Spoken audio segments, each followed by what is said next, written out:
saya memang ditugaskan untuk menolong Datin Rosmah, Datuk Najib, membayar tiket untuk Bomoh itu datang ke Malaysia, menyediakan hotel, membuat persiapan untuk mereka pergi ke rumah Datin Rosmah, berjumpa dengannya dan menghantar mereka pulang. Dan oleh itu saya dapat tahu latar belakang apa yang mereka buat di dalam rumah itu, di dalam rumah Datin Rosmah. Dan semua ini dalam beberapa tahun yang saya dapat kenal dengan Datin Rosmah, dengan Datuk Najib, memang saya terkejut bahawa di Malaysia ada orang yang menggunakan Bomoh membuat dan menyembah kepada patung-patung yang dibawa oleh Bomoh. Dan pada permulaannya saya pun terkejut bagaimana seorang pemimpin, tak kira pemimpin agama Islam atau agama Kristian atau agama Hindu, memuja kepada syaitan. Tapi pada masa itu, itulah tugas saya untuk membawa mereka, dan saya dapat melihat bagaimana mereka melakukan ni.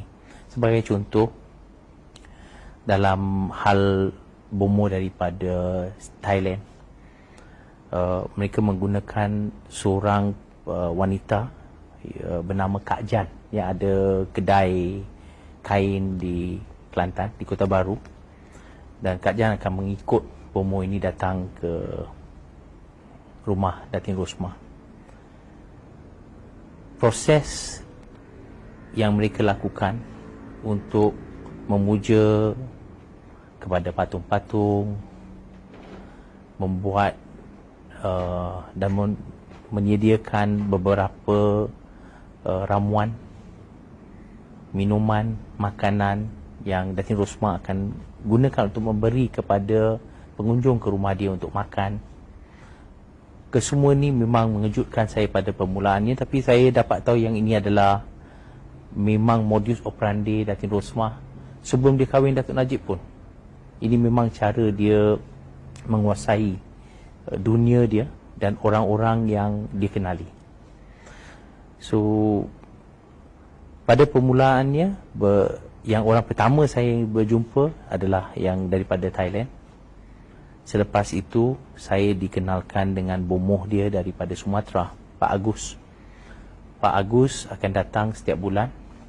Dia akan menyediakan beberapa makanan. Dia akan bawa beberapa botol air yang diguna oleh Datin Rosmah dalam satu, dia buat macam satu tempat mengaji. Dalam Datin Rosmah ni ada rumah khas, kita guna istilah rumah bomoh yang didirikan sebelah rumah rumahnya di Taman Duta, di Langgat Duta. Dan rumah bomoh ni lah dijadikan tempat untuk kesemua aktiviti ini. And proses dia buat sembahyang kepada ilmu hitam ni sangat mengejutkan.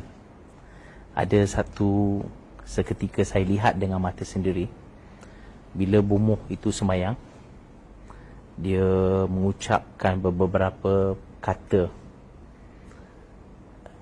joystick. Kalau dalam bahasa Malaysia joystick, kita panggil apa? Joystick. Yang kalau macam orang Cina buat yang masa penyembahan ada campak baling dan jatuh tu ya. Oh tidak, dia dibakar je, dia pada tu akan keluar bau semua. Oh itu apa ni, dia panggil apa apa dia panggil ya? Colok. Colok. So colok tu bila bomoh ni sembahyang, dia sudah mengucap dalam masa 5-10 minit, colok tu boleh dengan sendiri tanpa orang memegangnya. Datin di sebelah saya di sana. Datin tak boleh menafikan perkara ni. Colok tu naik sendiri tanpa ada orang manusia pegang dia. Dan ada gambar pada masa tu, yang agung kita sebelum ni, yang Duli Maha Mulia Sultan Kedah, I think Sultan almarhum Al-Haj Sultan Abdul Halim Muazzam Shah, almarhum, ya, dia akan macam semayang kepada gambar itu. Dan saya tanya dengan Datin apa yang sedang berlaku. Cakap, oh, don't worry, after this anything kita tanya dengan tuanku, dia akan setuju. So saya pun macam, memanglah ini saya tahu, pasal walaupun saya bukan orang Islam, tapi dalam agama kita pun ini syirik, ini sudah salah, ini perkara yang memang yang paling salah lah yang boleh dilakukan oleh seseorang, apatah lagi pemimpin negara. And selain itu ada kejadian bomo dari India. So maknanya yang penggunaan khidmat bomoh ini bukan daripada satu negara saja, ya, dari beberapa negara dan beberapa cara ritual yang berbeza. Ritual dia berbeza. Dan ada seorang bomoh dari India. Dia ada dua bomoh dari India. Seorang tu dikendalikan oleh kawan paling karib Datin Rosmah. Nama, saya tak nak bagi nama penuh dia. Dia pun dah jadi nenek pada waktu ni. Saya dah pernah jumpa dia baru-baru ini. Dia menyatakan dia dah tak terlibat dengan Datin Rosmah. Nama singkat dia MJ. So MJ ditugaskan untuk mengendalikan bomoh ni, ya. Seorang perempuan, ya?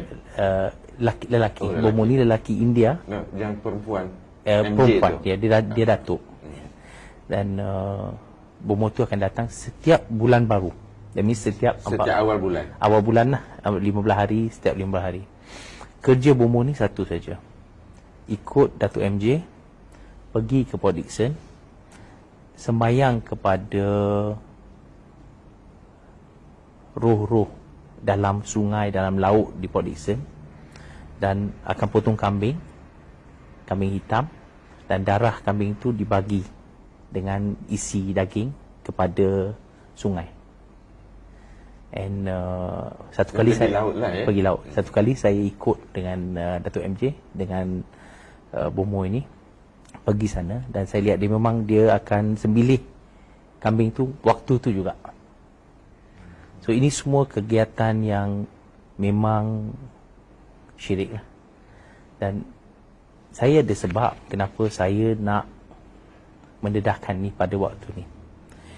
Sebab utamanya sebenarnya, saya tak mau kita ada pemimpin baru yang membuat sesuatu perkara yang sama. Kalau di Indonesia, mereka sudah pada 2016 masukkan akta baru berkenaan, akta undang-undang berkenaan untuk